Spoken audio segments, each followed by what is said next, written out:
Je m'appelle Thomas Diagne, ça fait 21 ans que je suis dans les arts martiaux.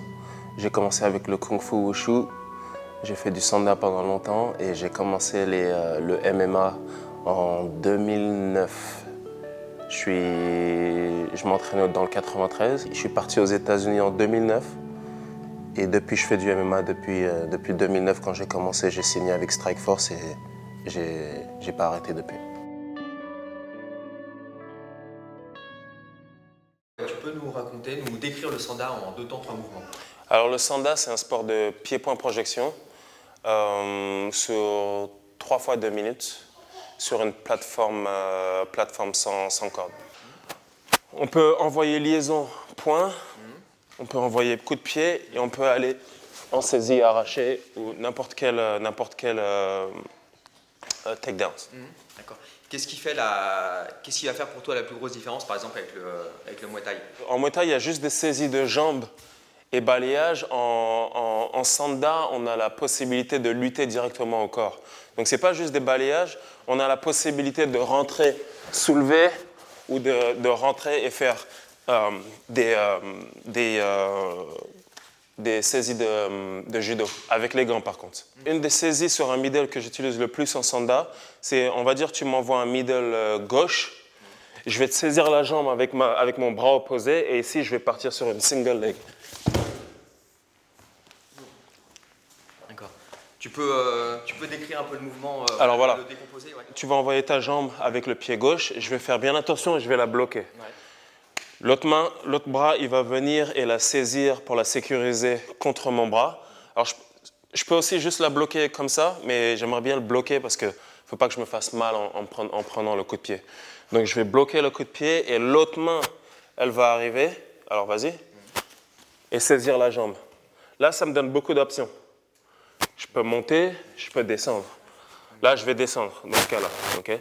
Je vais descendre et là, ma jambe arrière, elle va faire un demi-cercle ou un quart de cercle et je vais mettre la pression sur sa jambe avec mon épaule. Donc là, d'ici, je vais faire un demi-cercle et mettre la pression sur ta jambe avec mon épaule. D'accord. Donc c'est l'explosivité en fait à partir du moment où tu prends la saisie. Tu vas faire une variation de hauteur avec l'explosivité. Voilà, alors je vais changer de niveau, je vais aller en bas. L'explosivité, elle sera là dans toutes les projections de toute façon. En premier, d'abord, je vais sécuriser la jambe en l'attrapant. Et tout de suite après, en un temps, je vais descendre, changer de niveau et mettre la pression sur ton corps. Parce qu'il y a toujours une pression à appliquer quand tu veux sur une projection à partir d'une saisie. Il va toujours falloir mettre une pression quelque part sur un point. Donc là, ce sera sur le haut de ta jambe. Là, tu exerces la pression ici. Ah, ouais. C'est la pression pour bien faire chuter. Pour te faire chuter. Je n'ai pas besoin de te balayer ou de te soulever, mais il va falloir que j'applique une pression sur le haut de ta jambe pour pouvoir mettre tout ton corps au sol. Parce que j'ai besoin de tirer ton corps vers le sol. Donc là, quand je suis là, moi j'aime bien mettre la jambe entre mes deux jambes. Ouais. C'est plus facile. Okay? D'ici, je vais mettre la pression avec mon épaule vers le sol. Donc là, je peux utiliser tout mon poids du corps. D'accord. Ouais, tu sens vraiment bien le point de pression voilà. Précis ici, quoi. Et pour ce qui est des balayages, tu as aussi des types, des amenés au sol avec des balayages qui vont à peu près ressembler au Muay Thai. Tu peux nous en faire voir une pour qu'on voit aussi la différence? Alors, il y a énormément de balayages sur tout type de coup de pied, mais celui qui est je dirais pas le plus utilisé, mais en tout cas celui que nous, dans mon club, on utilise le plus, c'est sur un middle ou sur un high kick. Alors, la même façon, tu peux m'envoyer un high kick, on va dire un high kick gauche. Alors, là, pareil, j'attrape de la même façon. Et là, maintenant, alors je vais faire tout doucement, comme ça, tu ne vas pas t'éclater au sol. Là, pareil, je vais faire un pas et balayer l'autre jambe en levant sa jambe. Donc, on va faire ça tout doucement. Ça, c'est une situation, mais c'est une des idées qui est le plus répétée en Sanda. Ça peut être gauche, ça peut être droit, ça peut être sur un middle, ça peut être sur un high kick. Le balayage de l'autre jambe. Ouais. D'accord. Ça, c'est des techniques voilà, générales pour décrire le Sanda. Sinon, Ce que j'aimerais aussi, c'est que tu nous fasses voir tes 3 techniques favorites. Ok. Technique, ça peut être Ouais. sur un coup, ou une combinaison. Mhm. Bien sûr. Alors, mes techniques favorites, alors, les gens qui me connaissent, ils savent que j'aime bien le coup de pied retourné. Alors, au corps, Ouais. ok, donc là, je suis là, je vais me tourner et envoyer le coup de pied de derrière, comme un cheval, Ouais. directement au foie. Ok. D'accord, au foie. Ouais. Au foie. Tu fais une feinte avant, Alors moi j'aime bien. Ah, là tu me fais dire mes secrets, mais bon, c'est pas grave. J'ai fini la compétition, c'est pas grave, je peux le dire maintenant. Moi j'aime bien envoyer un coup de poing juste pour le faire lever, juste pour lui faire lever le bras. Parce que si je viens et que je tape ton foie et que ton bras il est en bas, c'est moi qui vais me faire mal. Ouais. Et puis ça va pas marcher. J'aime bien envoyer un jab juste pour que tu lèves ton bras, juste pour que tu aies un réflexe en fait avec ton bras. C'est pas grave ce que tu fais, mais juste pour que tu fasses quelque chose. Juste pour que moi ça m'ouvre ici. Ouais, ouais. Donc là je suis là, je vais envoyer mon jab et tout de suite après je vais me retourner et envoyer le coup de pied. D'accord. Direct. Tu peux bien faire voir ouais, Ouais. le placement des jambes. Ouais. Donc là je suis là, je vais envoyer le jab et d'ici, mon pied c'est pas un mouvement circulaire qu'il va faire. De A je vais aller à B. Comme un cheval. De A, je vais aller à B directement. Je ne vais pas faire un mouvement circulaire et aller là. Okay? Je veux que toute l'énergie, elle aille tout droit et pas dissipée là-bas. Ah ouais. Okay? D'accord. Ouais. Et tu tapes avec quelle partie du Et je tape avec mon pied plat. Avec le pied. Avec le pied plat. Ouais. Tu peux taper avec ton talon, etc. Mais là, c'est encore beaucoup plus précis avec le talon. Il faut être beaucoup plus précis. Ouais. Et en plus, tu sais, quand tu n'as pas de t-shirt avec la transpiration, etc., c'est facile de glisser. Quand c'est plat, Ouais. c'est facile. Ouais. Tu vois ce que je veux dire? Donc, moi, je suis là. J'ai eu beaucoup plus de succès en allant plat, qu'en essayant d'y aller avec un point. Tu vois? Avec un point, il faut vraiment ne pas rater sa cible, quoi, tu vois? Avec le plat, c'est comme un fusil à pompe. Bah, c'est pas grave. D'accord. Et est-ce que pour le coup de poing retourné, par exemple, tu appliquerais à peu près les mêmes placements Pour le coup de poing retourné? Un coup de poing retourné, ouais. Je pense que c'est complètement différent parce que là, c'est 2 différents niveaux. Ouais. Donc là, maintenant, si tu veux, c'est quelque chose que je ferai. Si l'un ne marche pas, je vais faire l'autre. Parce que toi, maintenant, tu vas avoir le réflexe que j'ai. Tu vas avoir le réflexe de bloquer mon coup de pied. Parce que maintenant, il faut que je te descende ton bras maintenant. Maintenant, il faut que je te descende ton bras. Ouais, c'est l'inverse. Donc, si je m'envoie un jab et que je fais ça, ça n'a aucun sens, tu vas bloquer ça. Ouais. Donc, si je t'envoie une fois ici, la prochaine fois que je vais tourner, tu vas avoir le réflexe d'y aller. Ouais. Donc là, c'est peut-être à ce moment-là où je ferai ça. Ou vice-versa. Ouais. Je peux faire une fois ça, et la prochaine fois que je fais exprès de te montrer mon mouvement, et peut-être celui-là, il va marcher. Donc, c'est une bonne question parce que, en fait, les deux vont ensemble, je pense. En tout cas, c'est comme ça que je les utilise, moi. Deuxième technique, saisie sur un low kick jambe arrière. Alors, Fred t'envoie ton low kick jambe arrière, j'attrape et je tape au même endroit, au même moment. Alors, ce n'est pas du 1-2, c'est j'attrape et je tape au même moment. Ouais. À partir de là, j'ai la possibilité de finir ma projection avec n'importe quelle projection. Il y a plusieurs options, mais alors quand tu tapes, boum, si je n'attrape pas le timing ici, c'est pas grave. Je peux toujours finir avec une projection. Je peux soit te pousser et te sortir de la plateforme, ou même te faire tomber.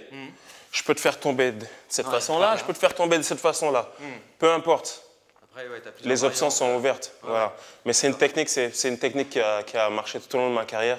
J'ai pu marquer beaucoup de points avec cette technique. D'accord. Très important, donc tu simultané, quoi, le point simultané par rapport à la saisie de jambe. Simultané, exactement. Ouais, simultané. Et est-ce que quand tu prends là par contre, ça sous-entend de prendre le low kick? Alors tu prends le low kick, c'est pas grave parce que de toute façon, comme tu avances, tu évites la surface là où il y a la puissance. Ouais. Ok, parce que la puissance, elle est là-bas. Ok. Donc, quand toi tu tapes, non seulement je ne prends pas ta puissance parce que de toute façon je suis proche de toi, mais en plus mon muscle il est contracté, donc c'est pas grave. Quand on se prend un low kick, c'est ça qui est grave. Ou c'est ça qui est grave. Moi, plusieurs fois on me donne un low kick, vas-y, alors tu me donnes un low kick, je peux bloquer comme ça me va. Je ne peux pas en prendre 1000, mais ça me va. Donc, quand toi, tu envoies une projection, c'est un sacrifice qui est bon à prendre parce que de toute façon, il ne va pas l'envoyer de la même façon, de toute façon, parce que toi, tu l'as bloqué. Donc, stratégiquement et tactiquement, c'est bien, c'est un bon sacrifice parce que ça ne va pas durer de toute façon. Le sanda, c'est un sport qui est très court. Donc, ce n'est pas comme la boxe thaï où on peut te finir ta jambe si facilement. Et la troisième technique, vu qu'on a fait le coup de pied retourné, je vais montrer une projection sur le coup de pied retourné. Alors, tu vas envoyer le coup de pied retourné. Et de là, moi, je vais me décaler, vas-y. Je vais saisir ta jambe et te mettre au sol. D'accord. Donc sur le temps... Là, sur le coup de pied retourné, moi, je vais faire un pas à 45 degrés. Cette main-là, elle peut rester ici ou elle peut se protéger juste au cas où c'est un coup de poing retourné. Et là, je vais saisir ta jambe. Celle-là, elle se ramène. Toujours ramener la jambe de derrière juste pour être dans une position forte. Et je vais te balayer. Toujours dans une optique de balayage. Okay? Donc là, pareil. Tu envoies. Boum. Je vais derrière. J'attrape ton corps et d'ici, je te pose au sol. Pas besoin de te slammer. Pas besoin d'essayer de te faire mal, déposer au corps juste pour... en sanda. En sanda. En MMA, moi, j'aime beaucoup le double leg. Ok. Donc, très simple. Je suis là. J'aime bien feinter avec un crochet. Je feinte avec un crochet. Je rentre mon corps droit. Je sécure les deux jambes. Pas une main en haut. Sinon, ça te permet de sprawler ou ça te permet de défendre. Je sécure les deux bras, les deux jambes. Je crée un angle et là, je passe à travers. D'accord, tu prends sur le côté. Normalement, je cours et j'avance un petit peu plus. Bon, là, il y a le mur. Mais là, pareil.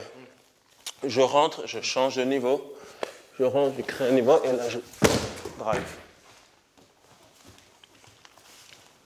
Alors, peut-être te faire voir dans l'autre sens. Ouais. Merci. Feinte avec la gauche, je change de niveau. Je sécure, crée un angle. Drive.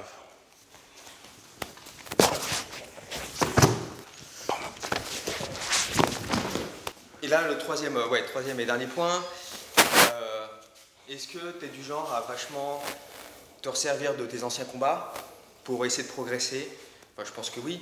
De voir en vidéo tes anciens combats et d'essayer de travailler telle ou telle technique par rapport à ce que tu as vu? Alors, je n'irai pas chercher... Le sport est tellement différent des autres sports que je n'ai pas vraiment cherché à apprendre, à essayer de corriger des choses de mon ancien sport. Mais regarder des vidéos de mes anciennes compétitions, ça me rappelle qu'il y a des choses que je ne fais plus forcément en MMA. Donc des projections ou des choses, ou même des enchaînements que je fais, je me dis, ah tiens, j'avais l'habitude de faire ça et je le fais plus maintenant. Et après, je le refais et puis ça marche très bien en fait. Parce que, comme j'ai dit avant, le MMA, c'est un sport tellement vaste qu'on a tendance on s'éparpille parfois et on a tendance à oublier certaines choses du passé en fait. Donc, voilà. Des fondamentaux? Des fondamentaux ou même des enchaînements qui étaient propres à toi, tu vois. Tu as un exemple précis de ça, par exemple? Certaines saisies de jambes, parfois je ne les fais plus. Ou parfois, en fait, au début, c'était parce que, par exemple, je vais t'en montrer une là maintenant tout de suite. Ok, donc là, je suis là. On est en position de lutte. Je vais sécuriser ton bras, je vais bloquer ta jambe avec mon bras opposé. Et je vais aller au sol. Ça, c'est une technique que j'aimais beaucoup faire en sanda. Mais là, le problème, c'est que les gars du jiu-jitsu peuvent sauter sur mon dos. Donc ça, c'est quelque chose qui était très dangereux pour moi au départ, parce que j'étais pas un spécialiste au sol. Donc je faisais énormément d'erreurs et voilà, et je me faisais prendre le dos. Maintenant, aujourd'hui, je comprends ce que c'est que le sol et mon niveau est différent.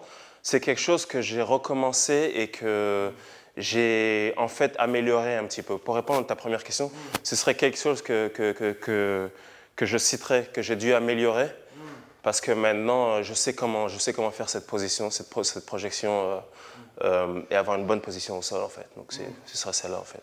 Merci Thomas. Merci Fred. Voilà, très bientôt, je te laisse le mot de la fin. Merci de m'avoir écouté et c'est toujours un plaisir d'essayer de venir à Gong bosser avec vous les gars. Merci Thomas, ciao. Merci, ciao.